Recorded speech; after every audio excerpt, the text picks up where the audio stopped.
Nemtsouris, premier ballon pour Nemtsouris. Est-ce qu'il va tenter quelque chose? Il joue donc au poste de latéral gauche. Koller, Nemtsouris, centre. La balle revient à Green.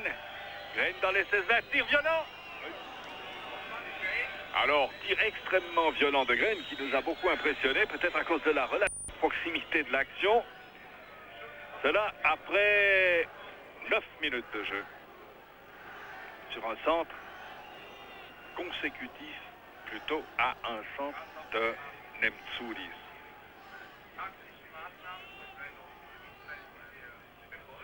Puisqu'on a fait une allusion à la prime promise aux Soviétiques en cas de qualification.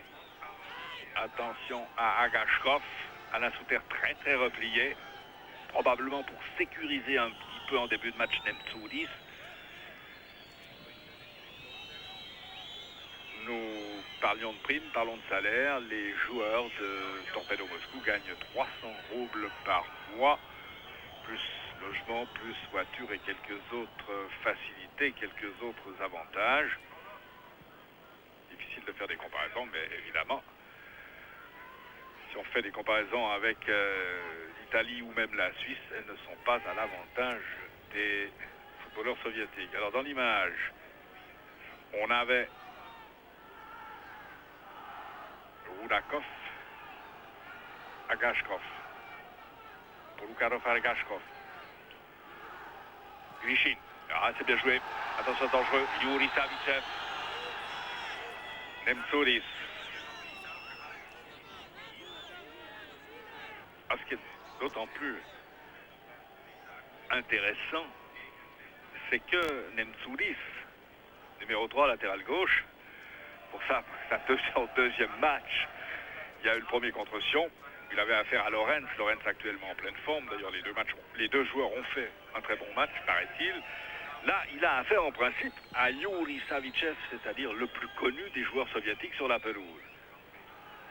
Meyer.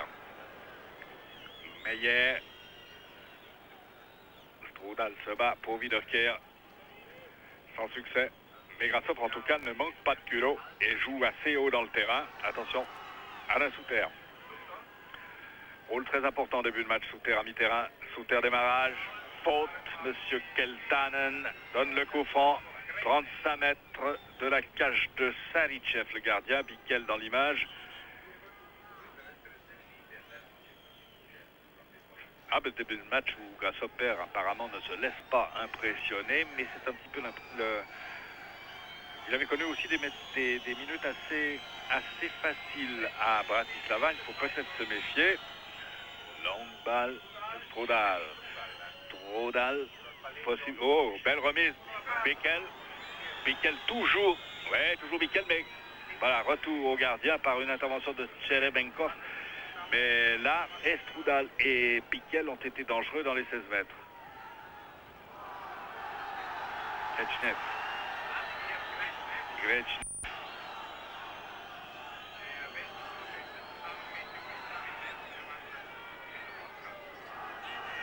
Agashkov qui bouge beaucoup, les autres sont moins mobiles. Agashkov, remise Grechnev,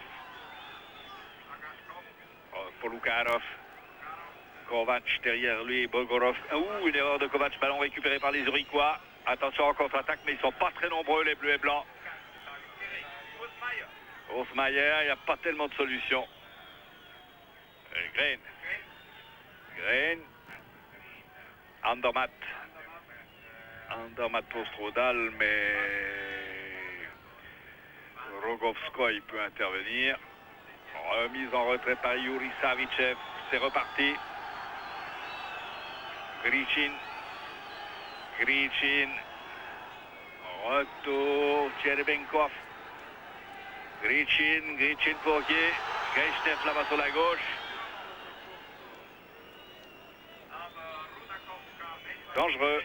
Dangereux, c'était pour Rudakov le 8 et non pas pour...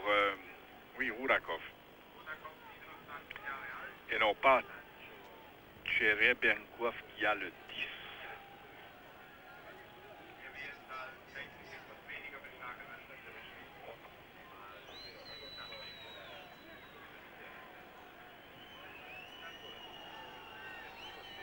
Et on est tout de même surpris par la relative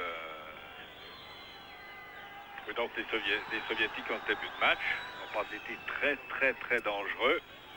Alors qu'on approche tout de même de la fin du premier quart d'heure. Bickel. L'entraîneur Ivanov qui joua dans ce même club de Torpedo dans les années 50 jusqu'à 1960 approximativement, qui fut international, dit que son équipe n'est pas très en forme. Bickel.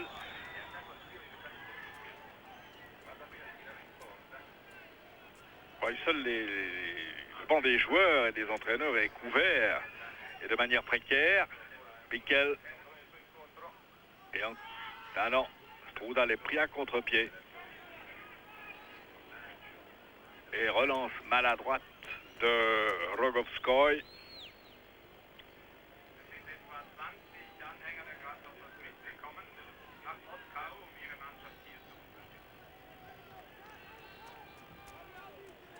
On va peut-être voir Nemtsoulis en gros plan sur la remise en jeu. Nemtsoulis. Donc, je rappelle qu'il est grec, le voici, d'origine, mais qu'il est suisse au plan du football, mais qu'il ne veut pas, attention Meyer, bien joué de Meyer à Brunner en retrait, bien joué, mais qu'il ne veut pas, on revient à Nemtsoulis, acquérir la nationalité suisse. Il veut rester grec en principe.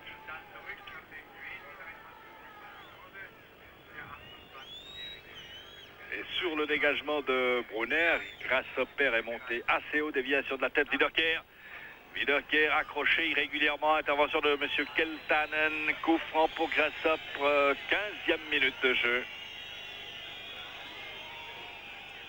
Alors, il y a Andermatt, il y a Bickel. Et Koller. Et Alain Souter qui est parti sur la droite, bonne balle pour Souter. C'était pas mal joué. Rogovskoy.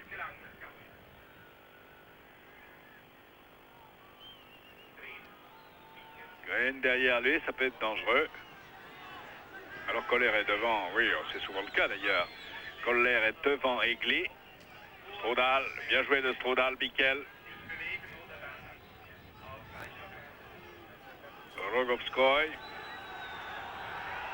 Rudakov et Meyer. La relance soviétique est parfois hasardeuse. Longue balle de Rogovskoy. Pardon.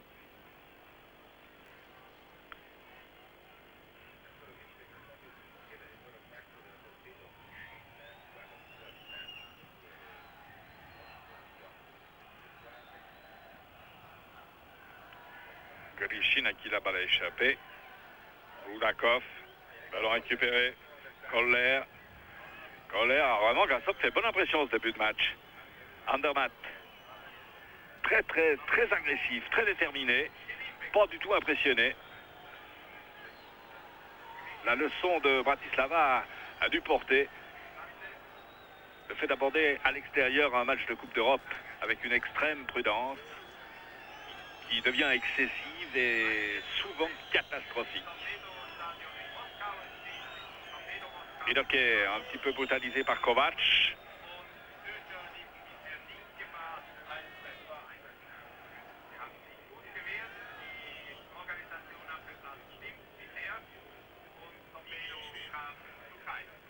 Coup franc à Gashkov pour les Soviétiques.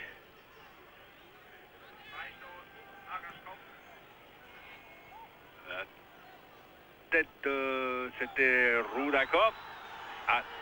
Non, la balle échappera à Rudakov, là-bas sur la droite. Corner 18e minute, probablement. 18e minute, corner pour Torpedo Moscou. Premier poteau. On voit, attention, on a que Kovac allait pouvoir frapper. Ils sont deux en compte, Strudal et Wiederkehr. Mais Wiederkehr ne passe pas. Terrain est glissant, ça c'est évident. Il a plu quasiment toute la journée. Peu, mais de manière persistante et surtout glaciale. Donc pelouse très glissante ici à Moscou, au stade de Torpedo, où après 18 minutes de jeu, le score est nul, 0-0, et où l'on peut constater et dire, affirmer que Grasshopper a fait plutôt a fait un début de match positif. Coup franc, faute sur Nikolai Savichev, je crois. Alors ils sont jumeaux, les Savichev. Agashkov, oui, c'est pas c'est la deuxième fois, je crois, qu'il cherche à armer un tir. Non, c'est Cherenbekov qu'on nous a montré.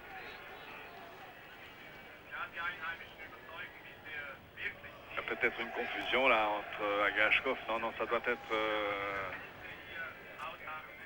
l'autre, c'est-à-dire Cherenbekov qui a tiré de loin.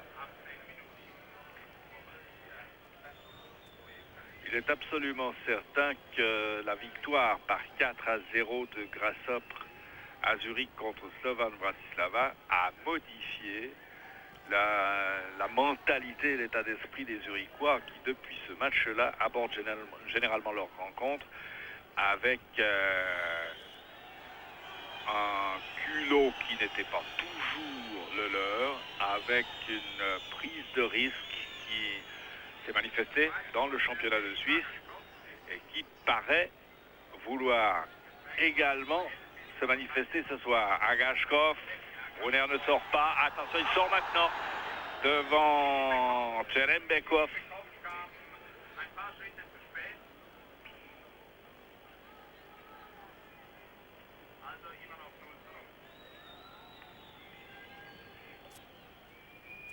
Il ne pleut plus ou quasiment plus, sinon de toutes petites gouttes, mais comme nous l'avons dit au début de ce reportage, nous sommes à l'abri, curieusement placés certes, mais à l'abri de la pluie, sinon du froid qui sévit ici sur Moscou. Alors Savichev, Agashkov, retour à Nikolai Savichev. Et au gardien Sarichev.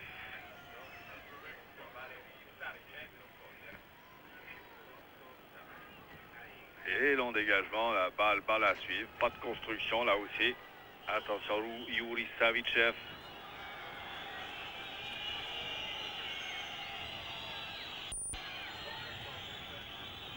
Le public en face, là, il est peut-être, on peut l'estimer à pas tellement nombreux là. Dans la tribune opposée, on ne voit pas ce qui se passe bien sûr dans l'autre tribune. 2-3 000 spectateurs. Il y a l'air, dans la mesure où on peut juger, de manifester sa désapprobation, sa déception pour Lukarov. Agashkov, interception. C'est bien joué de colère. Et Grasshopper repart. Oh là là, attention. Longue balle pour Wiederkehr. Pour Lukarov. Pour Lukarov, Agashkov. Pas de faute. Suter, il a raté son coup, Suter. Cette relance, mais vraiment très imprécise de certains défenseurs soviétiques, est assez surprenante.